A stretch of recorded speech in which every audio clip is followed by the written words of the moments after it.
বন্ধুরা, আজ আপনাদের এক অন্য ফুলের গল্প শোনাবো।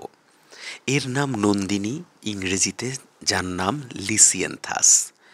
দারুণ সুন্দর, যেন রূপকথার জগতের গোলাপ, যার রঙের কোনো শেষ নেই।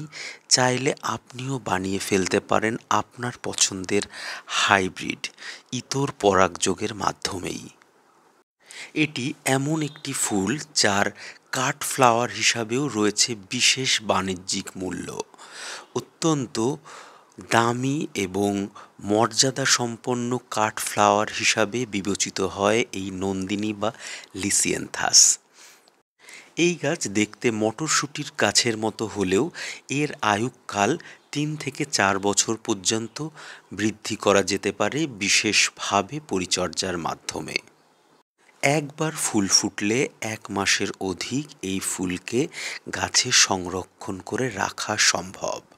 কাঠফ্লাওয়ার হিসাবেও এই ফুলকে সংরক্ষণ করে রাখা যায় দীর্ঘদিন, যার জন্যে দেশ বিদেশের ফুলের মার্কেটে এর বিশেষ কদর রয়েছে।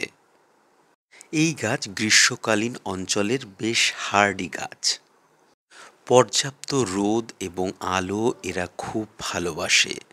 এদের পাতা ঝলমলিয়ে ওঠে এবং চকচক করে। পাতাগুলো দেখলেই কিন্তু মন ভরে যায়। এদের জন্যে সাধারণত বোগেনভিলিয়ার যেমনভাবে মাটি করা হয়, একই রকম মাটিতে এরাও ভালো হয়। এক্ষেত্রে আমাদেরকে করতে হবে 60% বাগানের মাটি, 20% সাদা রিভার স্যান্ড বা নদীর বালি মাটি এবং 20% ভার্মি কম্পোস্ট এবং অল্প হাড়ের গুঁড়ো, শিংকুচি এবং সামান্য নিমখোল। এই মিশিয়েই কিন্তু আমরা এর জন্যে মাটি তৈরি করে নিতে পারি অনায়াসেই। প্রাথমিক দিকে এর বৃদ্ধি অত্যন্ত ধীরে হয়। বীজ থেকে মাত্র 6টি পাতা উৎপন্ন হতেই প্রায় লেগে যায় 2 মাস। এরপর মোটামুটি মার্চ-এপ্রিল মাসের দিকে এর বৃদ্ধি আস্তে আস্তে বেশি হতে থাকে। লিসিয়ানথাস বা নন্দিনী সাধারণত ডিসেম্বর-জানুয়ারি মাসেই রোপণ করা হয়ে থাকে। সেজন্য প্রথম দিকে যখন শীতকাল থাকে তখন এর বৃদ্ধি অত্যন্ত স্থির থাকে।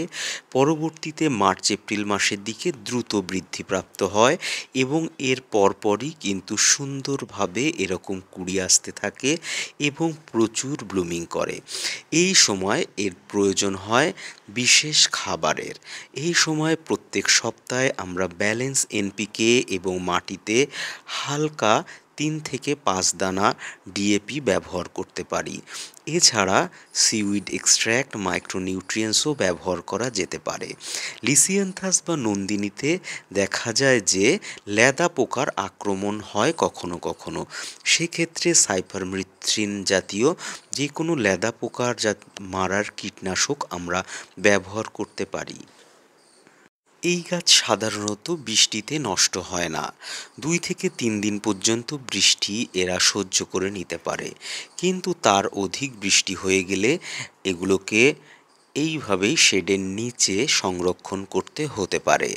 যখন দেখা যায় নিম্নচাপের বৃষ্টি হচ্ছে বা বেশ দীর্ঘমেয়াদী বৃষ্টি হবে তখন কিন্তু একে শেডে রাখতে হবে। নন্দিনী গাছ রোদ খুব পছন্দ করে। শুরু থেকেই এই গাছ রোদে থাকতে হবে। যদি আমরা একে শেডে রেখে দিই একবার, তাহলে কিন্তু এর গ্রোথ স্টান্টেড হয়ে যাবে এবং গাছ কখনোই আশানুরূপ সুন্দর এই রকম ভালো গ্রোথে আসবে না। নন্দিনী গাছের ফুল পরিণত হলে ইতর পরাগযোগের মাধ্যমে আমরা হাইব্রিডাইজেশনের মাধ্যমে নিজেদের পছন্দ মতো বা ইচ্ছা মতন আমরা আমাদের প্রিয় কালারের নন্দিনী ফুল আবিষ্কার করতে পারি। বন্ধুরা, এটা আমাদের নিজেদের প্র্যাকটিসের মাধ্যমেই আয়ত্ত করে নিতে হবে। বীজ থেকে চারা উৎপাদন করতেও যেমন সময় লাগে, সেরকমই এর ফুল থেকে পরিণত বীজ পেতেও 3 থেকে 4 মাস পর্যন্ত সময় লেগে যেতে পারে। অনেক ক্ষেত্রে দেখা যায় এই ধৈর্য আমরা হারিয়ে ফেলি, তবে শখ লাগতে গেলে অবশ্যই ধৈর্যশীল হতে হবে। বন্ধুরা দেখুন, এই যে সমস্ত নন্দিনী গাছ দেখতে পাচ্ছেন, এটা আমার এক ভাই শুভাশিসের। আপনারা দেখলে অবাক হয়ে যাবেন, এরকম সুন্দর গাছ ও নিজে থেকেই তৈরি করে, নিজে থেকেই হাইব্রিডাইজড করে। আপনারা চাইলে ওর থেকেও এই চারা সংগ্রহ করতে পারেন।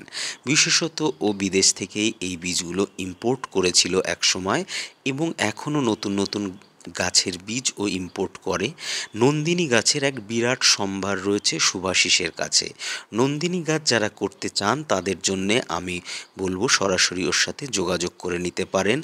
আমি স্ক্রিনে বা ভিডিও ডেসক্রিপশানে ওর কন্ট্যাক্ট নাম্বার দিয়ে দেব। একটা বিষয় একটু জেনে রাখা ভালো, নন্দিনী গাছ কিন্তু বড় হওয়ার সঙ্গে সঙ্গে কন্টিনিউয়াস রোদে রাখতে হয়। যদি দেখা যায় যে ছোট অবস্থাতেই সেটাকে আমরা অন্ধকার জায়গায় রেখে দিলাম কয়েকদিন, তাহলে এর গ্রোথ স্টান্টেড হয়ে যাবে। সেজন্য নন্দিনী গাছ খুব দূরে ট্রান্সপোর্টেশনের ক্ষেত্রে খুব একটা ভালো ফল পাওয়া যায় না। কাছাকাছি থেকে যদি অল্প ডিস্ট্যান্সে আপনারা গিয়ে সংগ্রহ করে নিতে পারেন তাহলেই বেটার হয়। নন্দিনী গাছ নিয়ে আমি এর আগেও একটি ভিডিও করেছি, আপনারা যারা দেখেছেন তারা নিশ্চয়ই দেখে থাকবেন যে সেখানেও আমার গাছে প্রচুর ফুল ফুটেছিল। এবং এই আজকে যে গাছগুলো দেখালাম এইগুলো সম্পূর্ণই শুভাশিসের নিজস্ব কালেকশানের গাছ। আমি খুব শীঘ্রই ওর সঙ্গে দেখা করে বিস্তারিত আলোচনা করব। আপনাদের যা যা জানার ইচ্ছা অবশ্যই কমেন্ট করে জানাবেন, যাতে করে সেই সব বিষয়গুলো আমরা সেখানে আলোচনা করে নিতে পারি। কেউ চাইলে নন্দিনী গাছকে কমার্শিয়ালভাবে তার ব্যবসায়িক দিক থেকেও কিন্তু চাষ করে প্রচুর মুনাফা অর্জন করতে পারে। ইতিমধ্যে ভারতবর্ষ, বাংলাদেশ এবং অন্যান্য দেশে নন্দিনী গাছের ব্যাপকভাবে বাণিজ্যিক চাষ শুরু হয়েছে। আজকের ভিডিওটা এখানেই শেষ করব বন্ধুরা। আশা করি আপনাদের এই ভিডিও ভালো লেগে থাকবে। শুভাশিসের এই বাগান এবং সংগ্রহ কেমন লাগলো অবশ্যই কমেন্ট করে জানানোর অনুরোধ রইল। সকলকে ধন্যবাদ জানিয়ে আজকের ভিডিও এখানেই শেষ করছি। নমস্কার।